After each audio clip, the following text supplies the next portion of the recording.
wabarakatuh. Halo semuanya, kembali lagi bersama saya, Kavia, yang akan mengajarkan untuk kali ini kakak akan mengajarkan pembahasan tentang soal-soal SBMPTN. Nah, kalian udah pasti udah dapat soal-soalnya kan? Di sini kakak akan bahas. Langsung aja ya ke soal yang pertama. Soal yang pertama itu ada daftar-daftar dari bakteri. Ada 1, 2, 3, 4, dan 5. Bakteri yang berwarna ungu ketika diberi pewarnaan gram adalah, kita harus tahu dulu bakteri yang berwarna ungu ketika diberi pewarnaan gram itu adalah bakteri gram negatif atau positif. Nah, ketika diberi pewarnaan ungu, bakterinya termasuk ke dalam bakteri gram positif.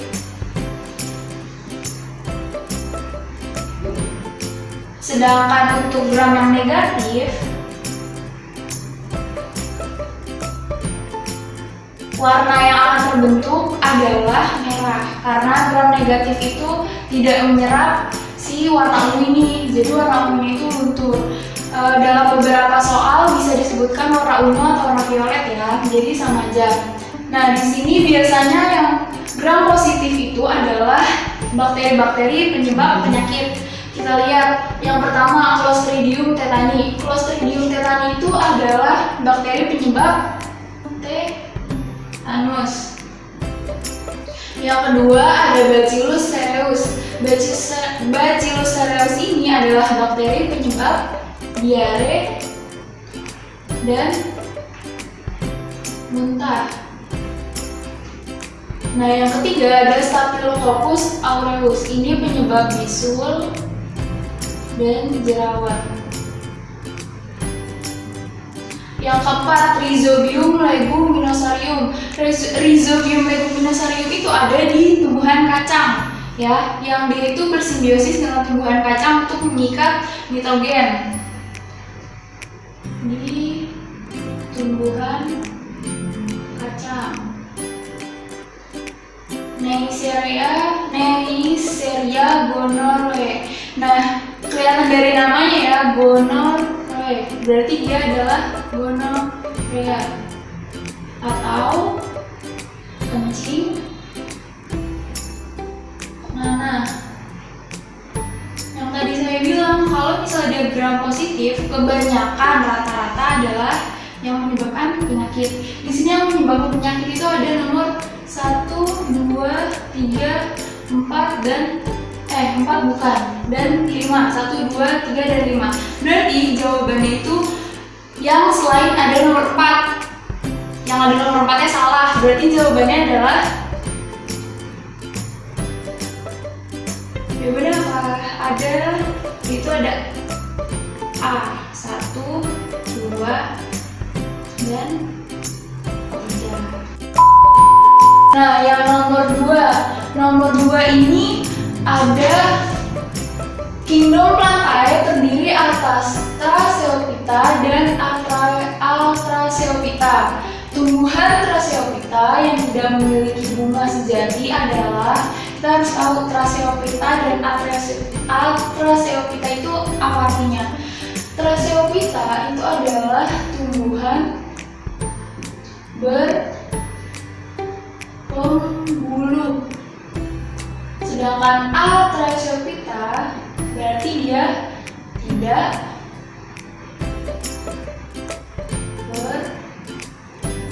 berbulu. Tracheophyta yang tidak memiliki bunga sejati. Bunga sejati itu apa? Jadi tumbuhan itu dibagi dua. Ada yang memiliki bunga sejati dan ada yang memiliki bunga semu. Apa bedanya? Kalau bunga sejati itu dia dalam satu individu terdiri dari 2 alat reproduksi, yaitu ada benang sari dan ada putik. Sedangkan bunga semu itu hanya satu, antara benang sari atau putiknya saja. Ini juga bisa disebut sebagai berumah 1 dan berumah 2. Bunga sejati itu adalah berumah 1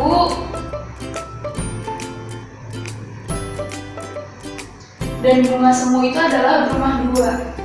Gitu. Jadi kebalikannya ya, walaupun dia punya dua alat reproduksi, tapi dia disebut berumah satu karena memiliki dua alat reproduksi dalam satu individu. Sedangkan si bunga semu itu cuma punya salah satu, apakah itu benang sari atau butik, tapi dia disebutnya berumah dua.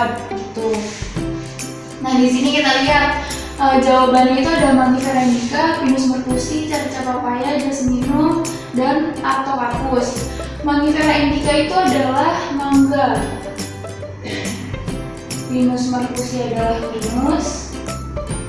Carica papaya,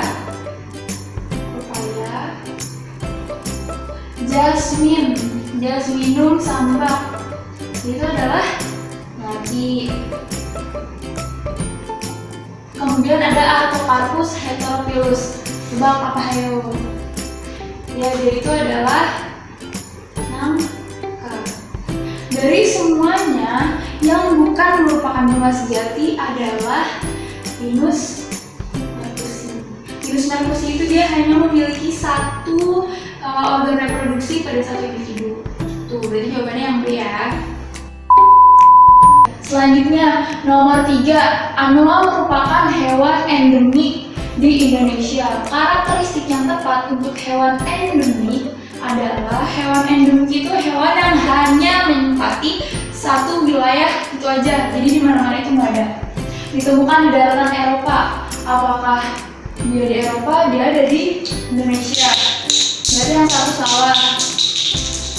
Kemudian memiliki tanduk khas. Memiliki tanduk khas itu bukan salah satu ciri-ciri hewan endemik. Yang tadi kakak bilang kalau endemik itu berarti hanya ada di tempat itu aja gitu kan. Berarti yang B salah. Hanya dapat ditemukan di Sulawesi. Itu atau salah? Betul. Berarti kalau udah ketemu jawabannya yang C, ya udah jawabannya C. Gak usah dicari-cari lagi yang B sama E. Nah selanjutnya ada nomor 4. Nomor 4 itu perhatikan tabel, ada penyusun jaringan ikat dan fungsinya. Di sini ada 5, 1, 2, 3, 4, dan 5. Ada pertama makrofag, melakukan fagositosis, sel mesenkim, menyusun sel embrional, dan selanjutnya. Pasangan yang benar adalah pasangan yang benar antara penyusun jaringan ikat dan fungsinya. Kita cek satu-satu ya. Sel makrofag itu berada di jaringan darah, jaringan ikat darah. Fungsinya melakukan fagositosis, betul atau salah? Jawabannya betul. Yang kedua, sel mesenkim. Sel mesenkim fungsinya menyusun sel embrional. Jawabannya betul. Yang ketiga, fibroblast. Fibroblast ini biasanya ada di proses pembukaan darah ya, penyembuhan luka. Fungsinya apa? Di sini tertulis pertahanan terhadap benda asing. Apakah benar fibroblast itu untuk pertahanan terhadap benda asing? Jawabannya salah. Fibroblast yang tadi kakak udah bilang kalau misalnya dia itu berfungsi dalam penyembuhan luka. Pertahanan terhadap benda asing itu fungsinya dari sistem imun ya, sistem imun. Kemudian nomor 4 adalah sel mas. Sel mas itu di sini fungsinya menghasilkan heparin dan histamin. Itu salah. Tuh, heparin dan histamin itu protein yang digunakan dalam sistem kekebalan tubuh ya. Terus ada sel lemak. Sel lemak, sel yang mengandung pigmen. Sel lemak, sel yang mengandung pigmen. Sel yang mengandung pigmen adanya apa? Sel epidermis, sel kulit ya. Sel lemak itu juga bukan. Berarti jawabannya salah. Berarti yang salah ada nomor 3 dan nomor 5. Yang ada nomor 3 sama nomor 5-nya salah. Berarti kita cek jawabannya.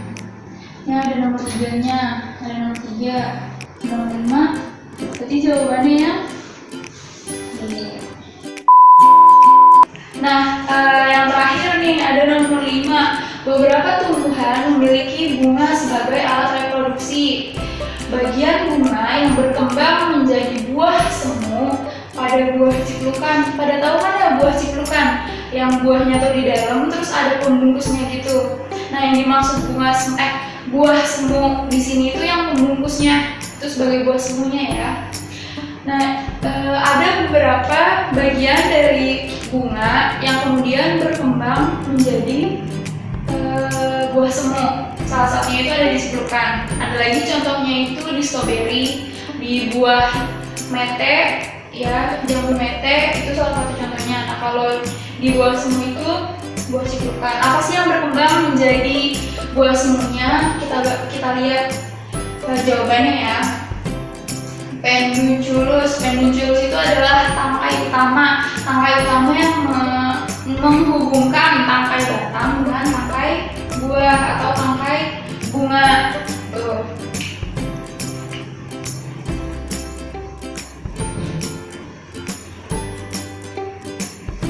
Kemudian ada reseptakel. Reseptakel itu adalah dasar bunga. Biasanya di reseptakel ini semua organ-organ pada bunga itu menempel di reseptakel. Dia itu paling dasar, paling bawah di bunga. Nah, kemudian ada bracteola. Bracteola itu adalah daun pelindung pada bunga. Daun pelindung itu biasanya ada di dasar bunga, yang pelindung-pelindungnya itu, ya, itu bracteola.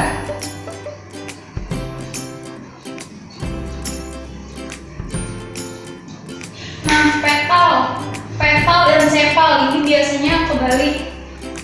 Kalau petal itu adalah mahkota,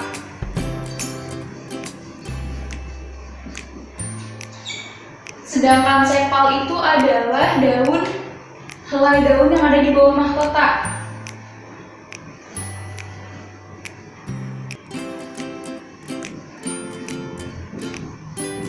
Mahkota itu apa sih? Mahkota itu yang biasanya berwarna-warni, yang untuk memikat seperti lebah atau kupu-kupu, itu mahkota yang berwarna-warni. Nah, sedangkan sepal itu di bawahnya dari bracteola. Bracteola itu kan daun pelindung. Nah, sepal itu tuh yang ada di bawahnya. Yang ada di bawahnya biasanya warna hijau itu. Nah, kalau untuk di kasus buah ciplukan yang berubah menjadi buah semu adalah daun mahkotanya gitu. Jadi ketika dia berubah menjadi buah, si sepalnya itu akan membesar dan berubah menjadi pelindung buah dan menjadi buah semu pada ciplukan. Oke, sekian penjabaran dari kakak tentang soal-soal SBMPTN. Buat kalian jangan lupa sering-sering belajar, sering-sering buka-buka lagi bukunya ya. Semoga sukses buat nanti SBMPTN-nya, UTBK-nya. Semoga mendapatkan universitas yang diinginkan. Amin. Amin. Ya, sekian dari kakak. Kurang lebihnya mohon maaf. Assalamualaikum